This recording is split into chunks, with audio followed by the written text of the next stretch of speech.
disse o eminente ministro André Mendonça, que lá se tratava de uma boca de fumo, uma biqueira, em Bauru, conhecido como a boca de fumo. Então, quais os elementos que a sentença, a partir da denúncia e da instrução, quais os elementos que a sentença utilizou para a condenação? Exatamente, que se tratava de uma biqueira, uma boca de fumo, que os policiais verificando o posicionamento dentro, no local. Uma coisa está na frente do shopping center, em pé, fazendo uma espécie de transação comercial com quem está no carro.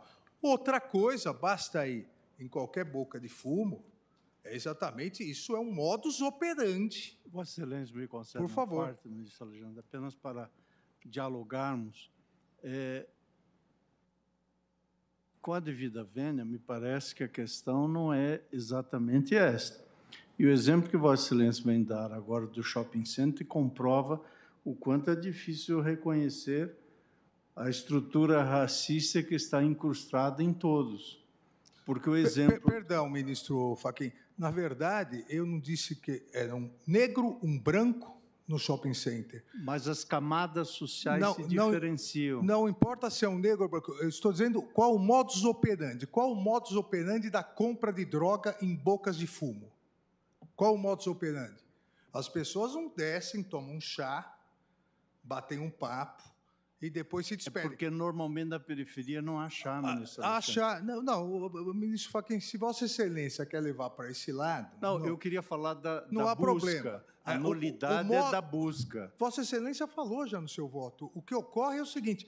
qual o modus operandi? Eu imaginei que seria possível debater. Sempre é. Mas qual o modus operandi?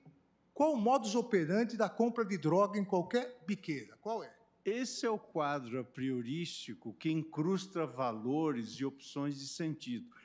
Aqui, tecnicamente falando, o que me parece em questão está em saber se havia razões objetivas para fazer aquela busca. Portanto, o fato de ter alguém parado no meio-fio, com um carro, num lugar que, eventualmente, seja conhecido como de alguma transação ilícita. Agora, há casas noturnas de elevado padrão, onde esse tipo de comportamento também se dá. E, portanto, a questão está, qual é o quadro mental a priorístico que levou essa busca pessoal? Por isso, se olharmos a sentença, o ministro André leu um trecho da sentença, fez referência à eventual confissão e assim por diante, como consta, que Sua Excelência fez referência, nós estamos, de algum modo, voltando a discutir a questão das drogas, que aqui não me parece a questão central colocada. A questão central colocada é: a busca teve motivação objetiva e racional, diversa de que teria se o contexto fosse outro?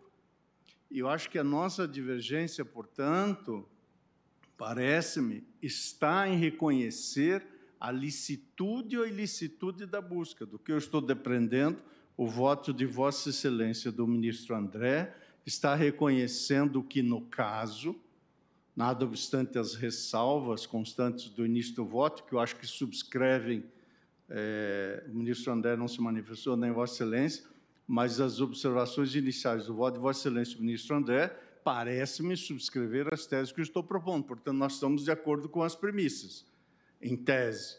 A questão está se essas premissas se aplicam ao caso ou não. Eu votei no sentido de entender que se aplica. Vossa Excelência está acompanhando, em termos gerais, a divergência, no sentido de entender que não se aplica. Portanto, e onde principia a divergência? Na compreensão de se a busca foi uma busca lícita ou ilícita. Porque examinar as provas subsequentes parte do ponto de vista que a busca foi lícita. E, portanto, eu só fiz a intervenção, pedindo escusa a Vossa Excelência para interromper o voto de Vossa Excelência, apenas para pontuar onde principia a divergência que estou, obviamente, tentando captar do voto de Vossa Excelência. Muito obrigado pela parte e peço desculpas por interromper o voto de Vossa Excelência. Não, isso, Fachin, é importante, exatamente, e volto aqui ao que eu iniciei. Se o perfilamento, a grande questão é, e essa é a discussão nossa, se a produção de prova foi gerada a partir de um perfilamento racial ou não. Se ela foi gerada, ela é ilícita, a prova. Se ela não foi gerada, ela será lícita. Obviamente, se houver perfilamento racial, não só eu disse que a prova, nesse caso ou em qualquer outro, é ilícita, como quem pratica o crime de racismo. São duas consequências, uma processual e uma penal. Agora, nesse caso houve, eu volto à definição. O processo ou procedimento pelo qual as forças policiais fazem uso de generalizações fundadas na raça.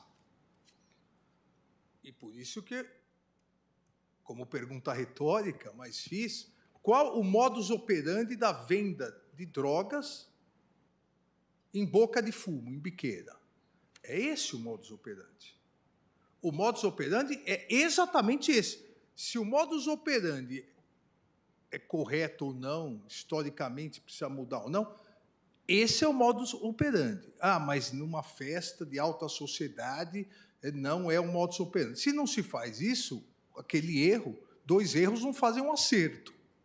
Agora, o modus operandi, seja em Bauru, seja numa cidade satélite aqui do Distrito Federal, seja no Rio de Janeiro, seja em Paraisópolis, em São Paulo, é exatamente esse o modus operandi da venda de drogas. O carro chega, quem vende a droga vai até o carro, vai com pouca quantidade, vende, pega o dinheiro e sai. O outro carro chega e assim e por diante. Esse é o modus operandi. Para o modus operandi, não importa se o vendedor ou o comprador é homem, mulher, branco ou negro. Esse é o modus operandi. Diversa hipótese. Sim. Ah, mas em utilizando esse modus operandi, se o motorista do carro fosse branco e o vendedor fosse branco, a polícia não teria abordado. Ora, se essa prova estivesse nos autos, é perfilamento. Mas não há essa prova nos autos.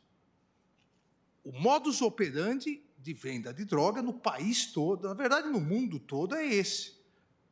No varejo. Então, a partir disso, a partir desse modus operandi, qual a sequência?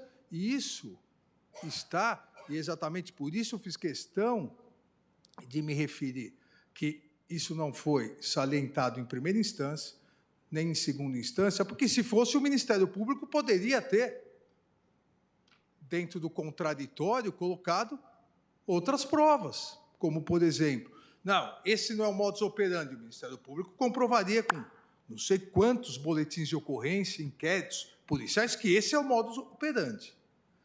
E, na sequência, o protocolo policial, que consta aqui na denúncia, nas provas, na sentença e no acórdão.